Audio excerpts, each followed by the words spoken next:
AMD's X3D desktop CPUs have dominated desktop gaming performance for what seems like a lifetime at this point. But what happens when you try to squeeze that same tech into a laptop? This is the 2025 model of the Recoil 16 from PCSpecialist, and it features an AMD Ryzen 9 9955 HX3D, a 16-core, 32-thread mobile processor that contains that same 3D V-Cache tech found in AMD's desktop chips. Today, I'm aiming to find out how that translates to a laptop and just how good gaming on the go can be. Let's have a look at this laptop and find out just how good it is.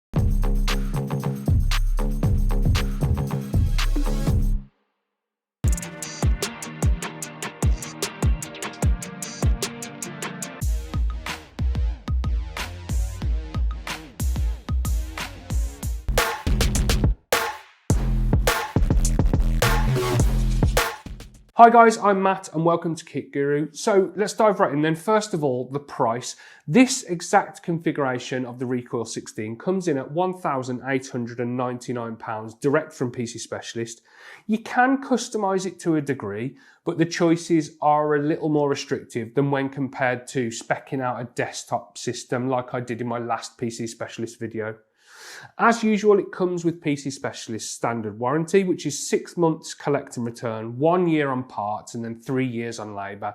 And you can upgrade that to a different level of coverage that will get you longer time periods on the different sort of things that are covered for an extra cost if you want some additional peace of mind, as you can do on everything you can get from PCSpecialist. Spec-wise then, your 1900 quid will bag you the following.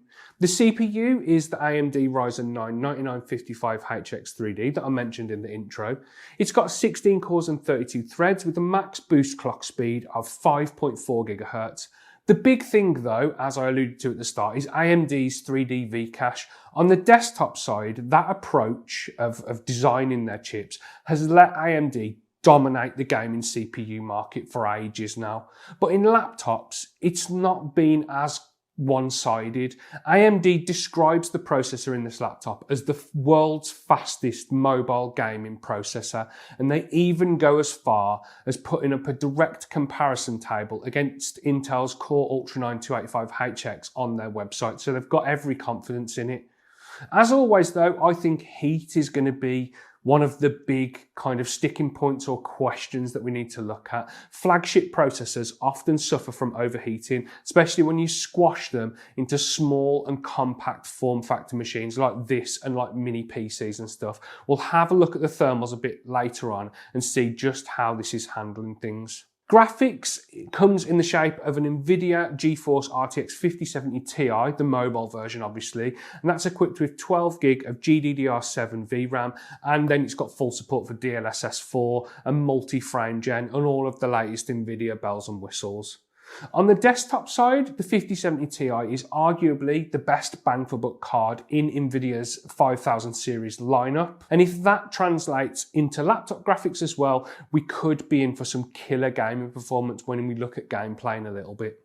For memory, we've got 32 gig of DDR5 memory running at 5600 mega transfers with CL26 timings. It's made by Crucial, and when I tested it with Ada, it recorded read speeds of 64,811 megabytes per second and write speeds of 62,927 megabytes per second. Storing everything is a 2TB Samsung 990 EVO Plus M.2 SSD with speeds coming in at 7,240 megabytes per second read and 5,556 megabytes per second write when I tested it with Crystal Disk Mark. In my opinion, it's plenty big enough and plenty fast enough for 99% of use cases. The 2TB capacity, if you've watched any of my videos in the past, you'll have heard me say this past, 2TB should be standard on any gaming machine. The display is a 16-inch matte panel running at 2560 by 1600 resolution. It's capable of up to 300 Hz refresh rate, 500 nits of peak brightness, and it covers 100% of the sRGB gamut. That all translates to a good real world experience. It's vibrant, it's crisp, and it's fast enough to handle high frame rates in competitive titles with ease. 300 Hz is plenty. Powering everything is a 99 watt hour battery and then a 280 watt charger that comes in the box, of course. Now, I had some issues doing the usual testing and using the Procyon battery benchmark test, so I had to do things a little differently this time around. Playing back an hour of video at 50% brightness drained the battery by about half, and I feel that's more of a good real world test.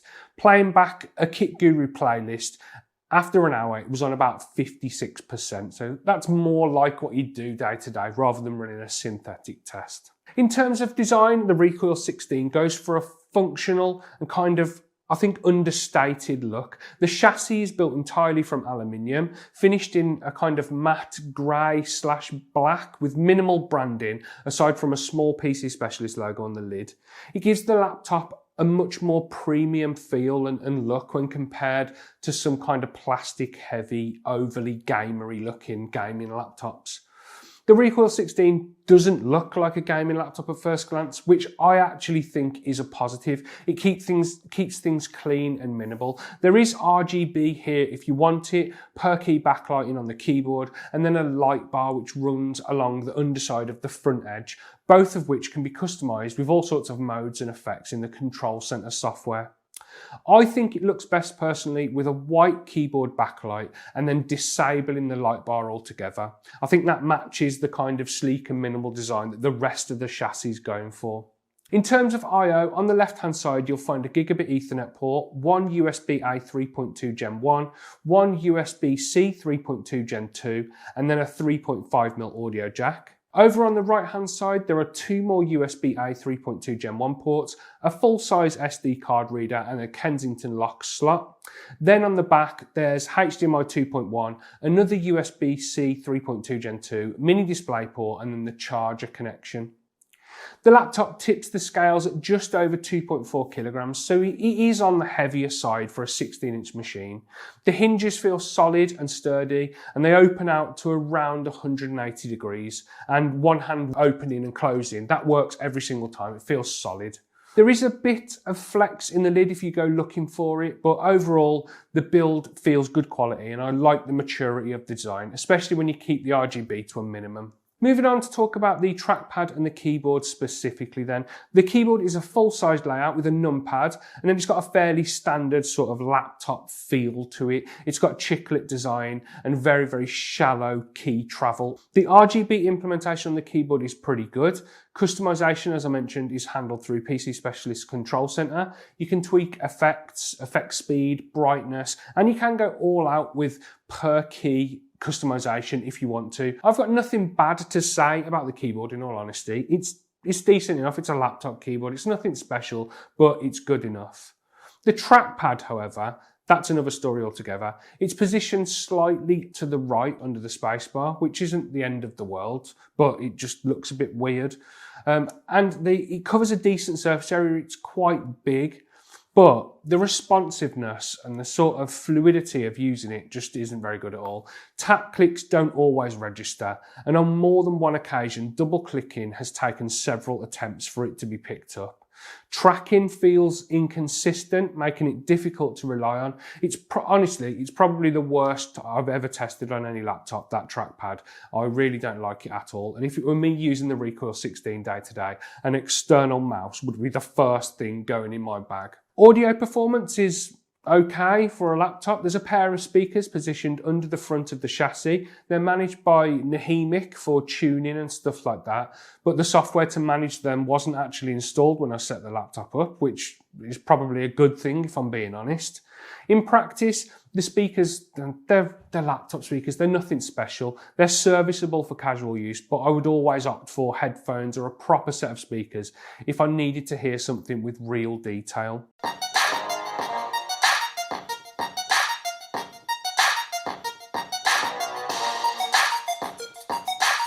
The 1080p webcam sits in a standard position above the display, and really, it's exactly what you'd expect from a laptop. It'll work fine for meetings, but it is just a laptop webcam.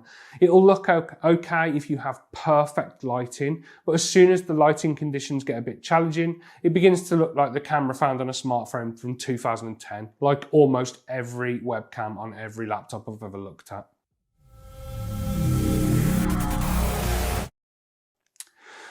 Overall then, the design of the Recoil 16 strikes me as function over form, or maybe a bit of both.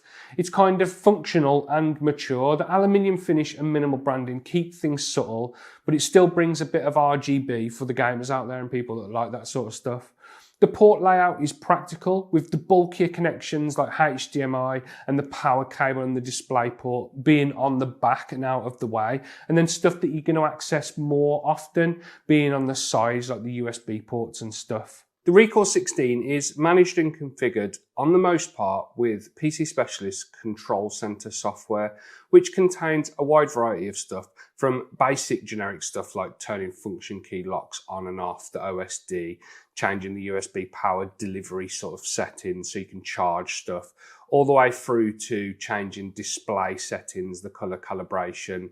You can change quite a lot of stuff in here, battery settings. More importantly though, is the performance mode setting, which all testing that I've carried out on the laptop, both gaming and synthetic benchmarks, has been done with the turbo mode selected on extreme performance mode with the mains power connected.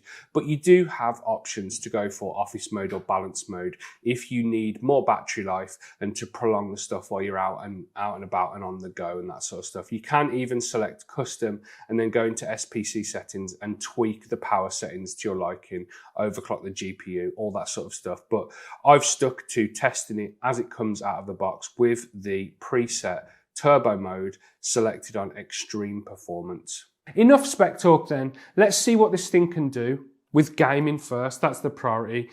We'll leave the boring synthetic stuff till later in the video. Here's some gaming and exactly what this 3D V-Cache and the 5070 Ti are going to do in a laptop form factor. Kicking things off, diving into a Plague Tale Requiem at native resolution of 2560 by 1600 with the settings at absolute maximum. We can see the FPS is around 50.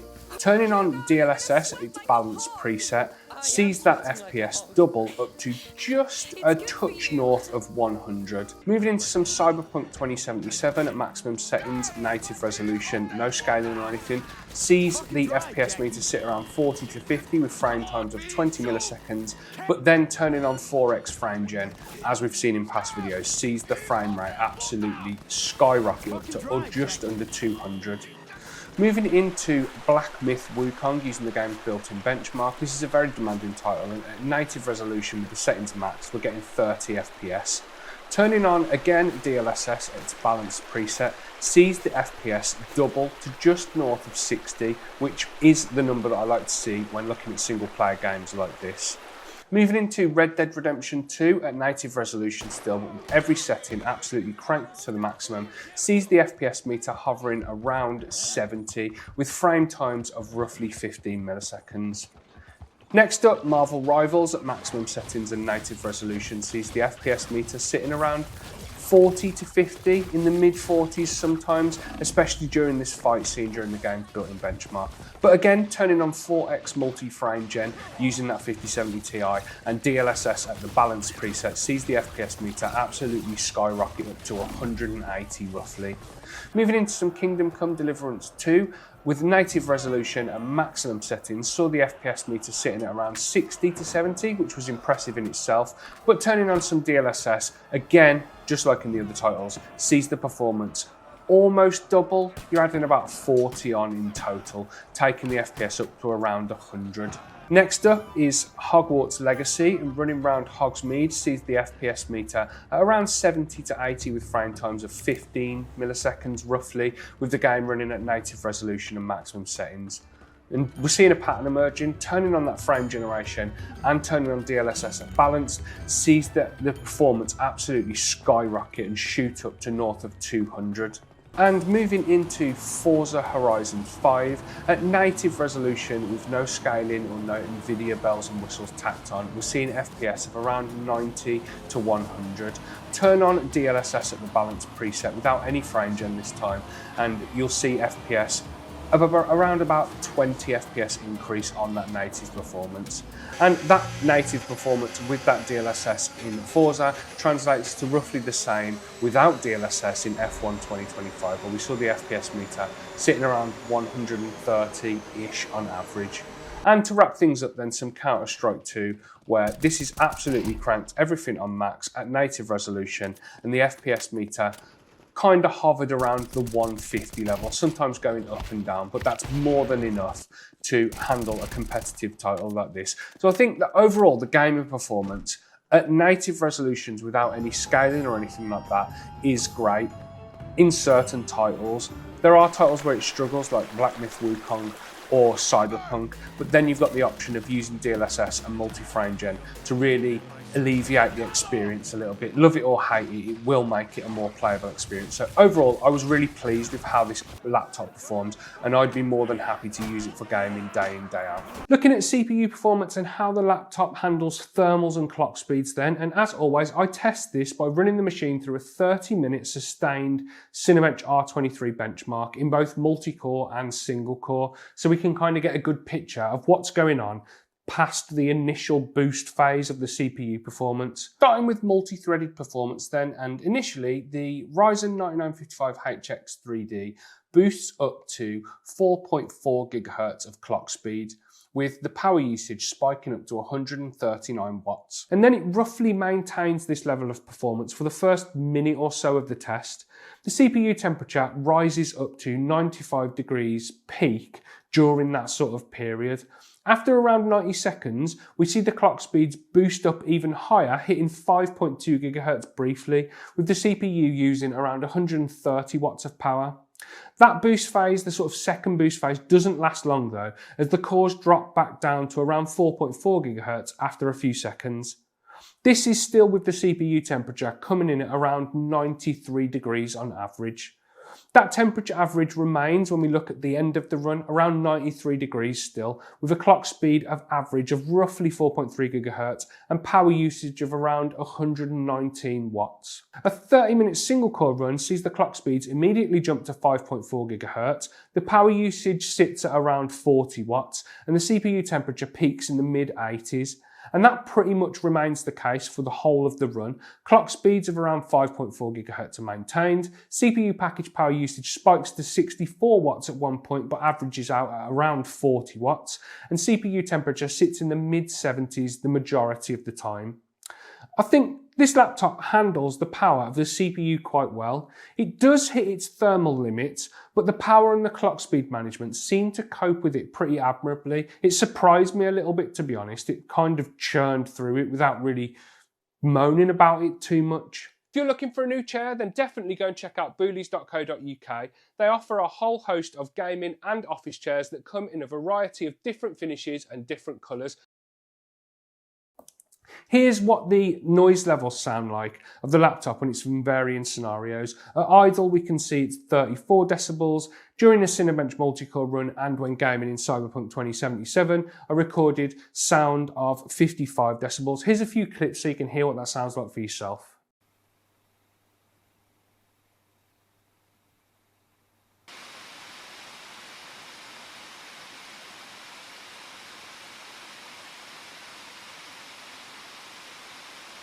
So then, where does that leave the Recoil 16 with the Ryzen 9 9955HX 3D inside of it? Gaming performance at the native QHD Plus resolution I thought was excellent. That extra cache really helps to smooth out the frame delivery. And when you add DLSS and frame generation into the mix in the supported titles, things only get pushed even further, giving you performance levels that kind of comfortably rival or are on par with some high-end desktop setups. The supporting hardware also does its job well. The 2TB Samsung NVMe drive is both generous in capacity and fast enough for virtually anything you can throw at it, while 32GB of DDR5 memory keeps everything fluid, and like you're not going to struggle when doing general multitasking and stuff like that with that amount of memory. The display, the combination of high refresh rate, strong brightness and full sRGB coverage make it quite a versatile option whether you're going to be gaming or doing a bit of creating or a bit of design work and that sort of stuff. The design of the laptop itself is practical and, I've said it a billion times, understated, with a strong selection of input and output ports, including that full-size SD card reader, and the build quality of the whole thing being solid thanks to the aluminium kind of chassis or shell. Pricing at £1,899 feels, I think, fair given the spec on offer, especially when you compare it to some of like the Razer blades and stuff I've looked at in the past. They're mega expensive. The biggest letdown, unfortunately though, is the trackpad. It really disappointed me. The offset design of it looks a bit weird, but mainly it's how unresponsive and inconsistent with tapping and double clicking it is. As I said earlier, it's probably the worst I've used in any of the laptops I've looked at in any of my videos for KitGuru. You're going to want a mouse plugged in to this thing at all times if you buy it, especially if you're sitting at a desk, that is. Overall, the Recoil 16 delivers exactly what you would hope from a laptop carrying AMD's latest X3D CPU. Superb game performance, backed up by fast storage and a good display, but held back by the trackpad that just doesn't live up to the rest of the package. And that's the end of the video, guys. I hope you enjoyed it. Please leave me a like down below if you did. Don't forget to subscribe to the channel to keep up with the latest PC gaming news and reviews. And if you go down below the video, you'll find links to our merch store where you can pick up a hoodie like this. And then in the video's description, you'll find links to our Discord server, our Patreon page and our website. Anyway, guys, I've been Matt. This has been the 2025 Recoil 16 from PC Specialist. I'll speak to you in the next one. Look after yourselves. See you later.